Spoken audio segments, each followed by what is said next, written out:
Salam dan selamat pagi saudara yang dikasihi oleh Tuhan kita Yesus Kristus. Kembali pagi yang indah ini kita boleh bertemu di dalam kasih-Nya lewat renungan Manarema pada pagi hari ini. Kita akan memulaikan renungan pagi hari ini. Mari kita berdoa. Bapa, kami bersyukur kepadamu atas segala kebaikan dan kemurahan-Mu kepada kami. Kami sudah boleh bangun pagi dengan tubuh yang sehat dan segar. Dan kami ingin datang di kaki-Mu untuk mendengarkan suara-Mu Tuhan. Kami percaya dan sangat yakin bahwa hanya dengan firman-Mu kami boleh dikuatkan sepanjang hari ini. Terima kasih Bapa di dalam sorga. Berkati kami semua yang mau menyampaikan renungan Manarema pagi hari ini dan semua mereka yang mendengarkan. Dalam nama Tuhan Yesus, haleluya, amin. Baik saudara yang dikasihi oleh Tuhan Yesus Kristus, tema Manarema pagi hari ini saya beri judul Mengatasi Bimbang dan Ragu. Mengatasi bimbang dan ragu. Nah, ayat yang melandasi tema kita pagi ini terdapat di dalam Matius pasal yang ke-11. Matius pasal yang ke-11 ayat yang pertama sampai dengan ayat yang ke-19. Namun karena ayat ini terlalu panjang, saya hanya akan membacakan kita dari ayat 2 sampai dengan ayat yang ke-6 untuk mewakili renungan pagi kita saat ini. Matius 11 ayat 2 dikatakan demikian. Di dalam penjara, Yohanes mendengar tentang pekerjaan Kristus, lalu menyuruh murid-muridnya bertanya kepadanya atau kepada Yesus, "Engkaukah yang akan datang itu, atau haruskah kami menantikan orang lain?" 4. Jawab Yesus. Yesus menjawab mereka, "Pergilah dan katakanlah kepada Yohanes apa yang kamu dengar dan kamu lihat. Orang buta melihat, orang lumpuh berjalan, orang kusta menjadi tahir, orang tuli mendengar, orang mati dibangkitkan, dan kepada orang miskin diberitakan kabar baik. Berbahagialah orang yang tidak menjadi kecewa dan menolak aku." Nah, saudara yang dikasihi oleh Tuhan Yesus Kristus, kita tahu bersama bahwa Yohanes Pembaptis itu dipenjarakan karena ia berani menegur Herodes Antipas yang menikahi istri saudaranya. Nah, dari penjara inilah dikatakan Yohanes mengutus murid-muridnya untuk bertanya kepada Yesus. Hal ini bisa kita tebak, ada semacam kebimbangan dan keraguan di hati saudara Yohanes Pembaptis. Nah, saudara yang kasih Tuhan, pertanyaannya adalah, bimbang dan ragukah Yohanes tentang Yesus? Bukankah ia dikatakan pelopor pemberitaan tentang Yesus? Di sini tampaknya Yohanes bukan sekedar menyampaikan pertanyaan pribadi. Kalau kita perhatikan di sini ada kata "kami" yang berarti ini adalah jamak di dalam ayat yang ketiga. Berarti bukan hanya pertanyaan pribadi dari Yohanes Pembaptis, tetapi ini adalah mewakili pertanyaan dari kelompok mereka. Nah, di sini dikatakan Yohanes dan para muridnya itu butuh kepastian bahwa Yesus adalah sungguh-sungguh Mesias yang mereka nanti-nantikan itu.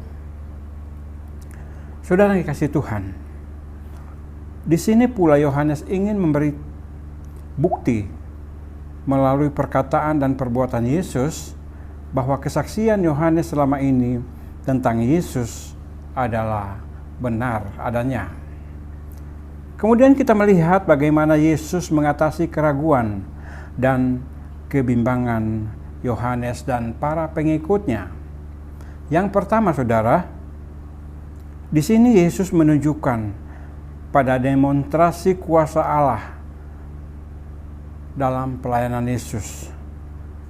Di sini pelayanan Yesus mengokohkan kesaksian Yohanes selama ini tentang dia atau tentang Yesus.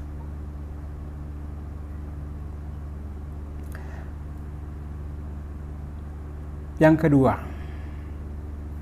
ucapan Yesus itu menunjuk kepada Yesaya pasal yang ke-35 ayat 5 dan 6 dan Yesaya pasal yang ke-61 ayat yang pertama. Nah, dikatakan Yesus adalah penggenap nubuat Yesaya. Dikatakan orang buta melihat, orang lumpuh berjalan, dan orang mati dibangkitkan, yang merupakan petunjuk bahwa Roh Allah bekerja di dalam dan melalui diri Yesus itu sendiri. Dan ini pertanda kehadiran Allah di dalam dunia. Saudara yang dikasihi oleh Tuhan, yang ketiga, Yesus menunjuk pada nubuatan Maleakhi tentang peran Yohanes di dalam ayat yang ke-10. Di sana Yesus mengakui pentingnya pelayanan Yohanes, ayat yang ke-11a. Nah, di sini diperjelas bahwa posisi Yohanes Pembaptis adalah seperti titik temu antara perjanjian lama dan perjanjian baru. Oleh karena itu, di antara segala nabi, ia atau Yohanes adalah orang yang terbesar. Namun, karena orang masuk surga hanya melalui Yesus, bukan melalui PL, yang terkecil di dalam surga pun menjadi yang lebih besar daripada Yohanes. Ayat yang ke-11b, di sana sangat jelas dikatakan. Nah, saudaraku yang dikasihi oleh Tuhan Yesus Kristus, pelayanan dan pergumulan Yohanes Pembaptis menunjukkan keutamaan Yesus. Tatkala keraguan muncul, Yesus pun tidak tinggal diam. Yesus tidak ingin orang terus meragukan tentang dirinya. Karya Yesus, kesaksian firman tentang Yesus, dan perlakuan kasih Yesus akan menguatkan iman dan pengharapan yang tidak goyah. Saudara, Yesus tidak menegur Yohanes atas keraguannya.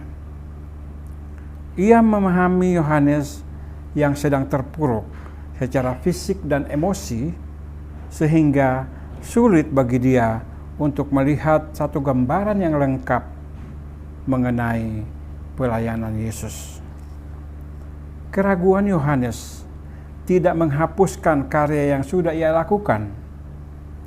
Yesus sendiri meneguhkan Yohanes sebagai nabi yang mengakhiri perjanjian lama dan mengawali masa anugerah di era perjanjian baru. Persoalannya bukan pada Yohanes, tetapi pada dunia yang dibutakan oleh dosa sehingga tidak dapat melihat bahwa keduanya adalah utusan Allah yang memerdekakan mereka. Saudara yang dikasihi oleh Tuhan Yesus Kristus, sepanjang sejarah gereja selalu akan ada orang yang menolak tentang pemberitaan kabar baik. Namun, jangan tawar hati karena hal itu. Maka marilah kita bersyukur atas orang-orang yang oleh anugerah Allah merespon pemberitaan kita dengan pertobatan. Kita doakan mereka yang masih mengeraskan hati dan menolak Yesus agar sebelum hari penghakiman tiba mereka telah bertobat. Saudara, sebagai renungan kita, setiap kali kita pasti pernah merasa bimbang dan ragu tentang Yesus, entah pada masa yang lalu ataupun pada saat-saat sekarang ini. Mungkin perasaan bimbang itu muncul ketika kita sedang terpuruk dalam masalah dan kesulitan hidup. Namun firman Tuhan pagi hari ini menyadarkan kita untuk tetap percaya sungguh-sungguh dan beriman tetap teguh bahwa Yesus itu adalah benar-benar Mesias dan Juru Selamat yang sejati. Dialah satu-satunya penolong yang setia. Dialah satu-satunya Allah yang benar dan patut dimuliakan sampai selama-lamanya. Amin. Tuhan Yesus memberkati. Mari kita berdoa.